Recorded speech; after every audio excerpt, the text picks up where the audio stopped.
La plupart des personnes les plus puissantes et les plus remarquables de l'histoire ont fait partie d'organisations secrètes telles que la franc-maçonnerie ou la Rose-Croix. Dans la franc-maçonnerie, par exemple, le rang le plus élevé est le 33e degré. Lorsque vous arrivez au 33e degré, vous avez accès aux connaissances que l'adepte du 32e degré ne possède pas, et donc par conséquent, plus de pouvoir. Maintenant, nous sommes en plein dans l'âge de la connaissance. L'âge où la connaissance est vraiment accessible à tout le monde. Ce qui est intéressant, c'est que beaucoup de connaissances occultes qui autrefois étaient réservées aux initiés des sociétés secrètes sont désormais accessibles aux profanes. Il s'agit ici des connaissances qui ont la capacité de transformer complètement votre vie parce qu'elles vous révèlent le pouvoir que vous avez toujours eu et dont vous n'étiez juste pas conscient ou que vous étiez intentionnellement distrait par ceux qui ne veulent pas que vous vous éveillez à votre véritable nature. Alors, cette vidéo n'est pas destinée à discuter des choses peu recommandables, voire carrément perverses, qui selon les rumeurs se produiraient dans certains niveaux élevés de ces sociétés secrètes. Cette vidéo a pour but de vous faire prendre conscience d'une part de connaissance qui a été intentionnellement gardée secrète, afin que ceux qui l'ignoraient soient plus faciles à contrôler et restent dans l'ignorance. Car, avec cette connaissance, vous êtes en mesure de débloquer le pouvoir qui sommeille en vous, pouvoir auquel vous avez toujours eu accès. Cependant, la connaissance en soi n'est pas le pouvoir, ce n'est que du pouvoir potentiel. Beaucoup de gens ont probablement entendu parler du principe de cause à effet, mais très peu savent ce que cela signifie à un niveau profond. Le principe de cause à effet est l'un des principes fondamentaux du fonctionnement de l'univers. Ce principe s'apparente au fameux principe de la dynamique appris au lycée. Le principe d'action-réaction qui dit que toute action crée une réaction proportionnelle à l'action qui l'a causée.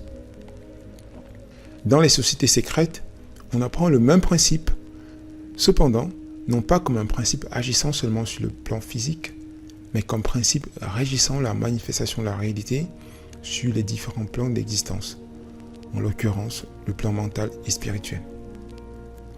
La clé secrète du principe ou loi de cause à effet consiste à comprendre que tous les plans de l'existence sont en correspondance les uns avec les autres.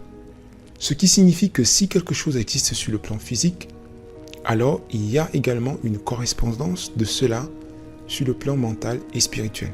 En particulier, cela signifie que tout effet que nous observons sur le plan matériel a sa cause sur le plan mental et spirituel. Tout ce que vous voyez dans votre réalité physique est un effet qui a généralement été causé sur le plan mental et spirituel. Ce qui est important ici, c'est de comprendre que la cause et l'effet ont une portée bien plus grande que ce qui nous a été enseigné. L'une des correspondances du principe de cause à effet est la loi de l'attraction. La loi de l'attraction dit que tout ce sur quoi vous vous focalisez par la pensée finit toujours par se manifester dans votre réalité.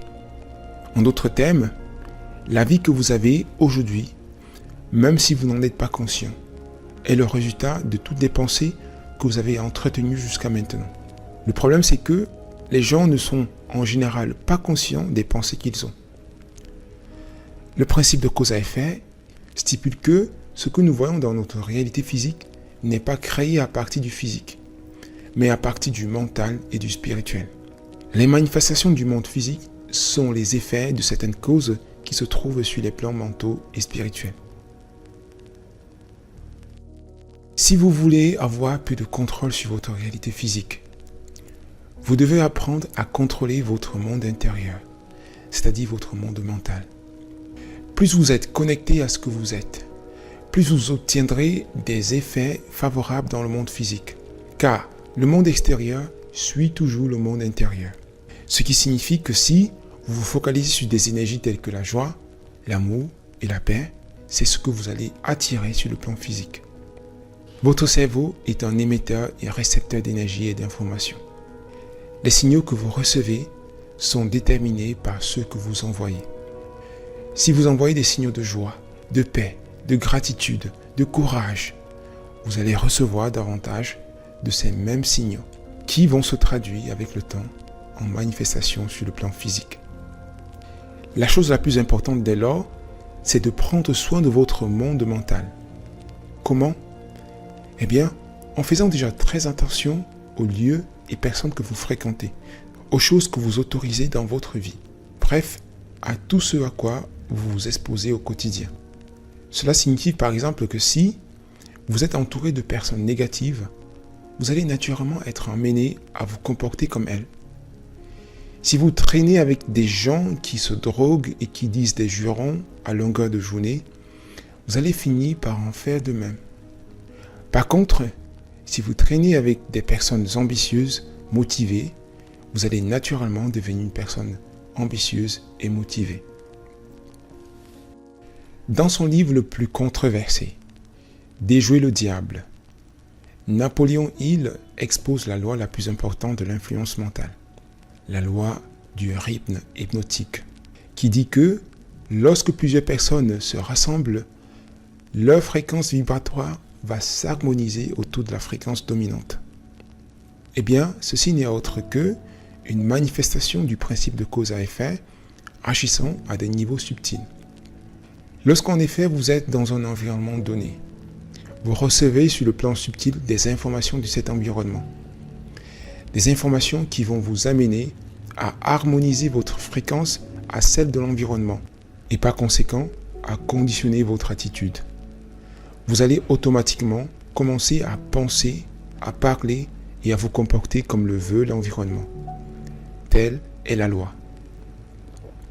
Pour contrôler votre monde intérieur, vous avez besoin d'adopter un régime mental quotidien assez strict, tout à fait similaire à un régime physique. Si je mange de la glace, des bonbons, des beignets et des sucreries tout le temps, quel genre de corps est-ce que je vais avoir? Est-ce que je vais avoir des problèmes de santé? Probablement oui. Et si je ne suis pas en pleine forme, je vais avoir du mal à faire les choses que je suis censé faire pour faire avancer mes projets. Si par contre je contrôle ce que je mange et nourris mon corps avec des aliments de qualité, si j'apprends à jeûner de temps en temps, et si de plus je fais de l'exercice physique, je vais booster ma forme physique et avoir suffisamment d'énergie pour faire les choses que j'aime. Je vais être plus disponible et présent à ce que je fais chaque jour. Le régime mental fonctionne de la même façon. Quand vous vous nourrissez de bonnes informations, de bonnes énergies et fréquentez les bonnes personnes, bref, quand vous prêtez votre attention aux sources d'énergie positive, vous allez commencer à manifester des choses favorables dans votre vie, à attirer plus naturellement les personnes que vous souhaitez. Si vous changez votre monde intérieur, vous allez automatiquement changer votre monde extérieur. Le principe de cause à effet stipule que les plans de l'existence sont étroitement liés et que les plans les plus subtils régissent les plans les moins subtils. Le plan spirituel régit les manifestations du plan mental et le plan mental régit ceux du plan physique.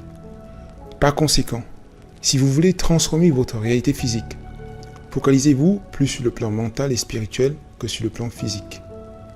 Une autre façon de dire ceci est que la manifestation de la réalité au niveau physique est due à 80% à ce qui se passe à l'intérieur et seulement à 20% à ce que l'on fait au niveau physique.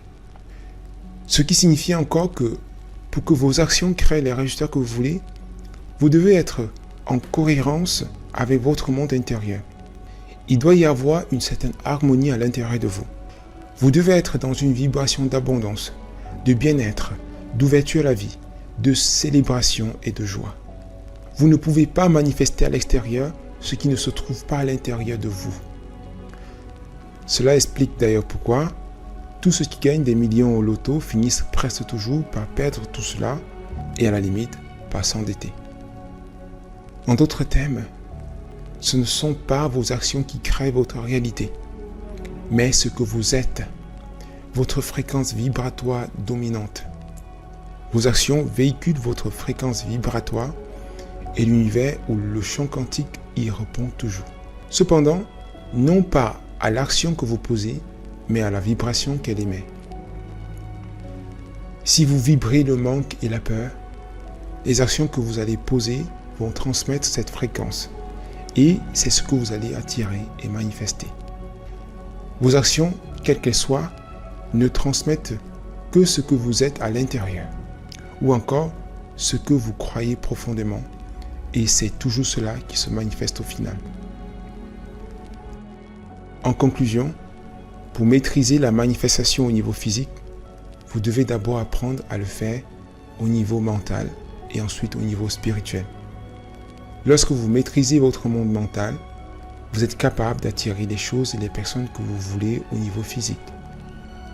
Lorsque vous maîtrisez votre esprit, vous êtes capable de matérialiser des choses que vous voulez au niveau physique et d'accomplir les miracles tels que les grands maîtres qui ont vécu sur cette planète.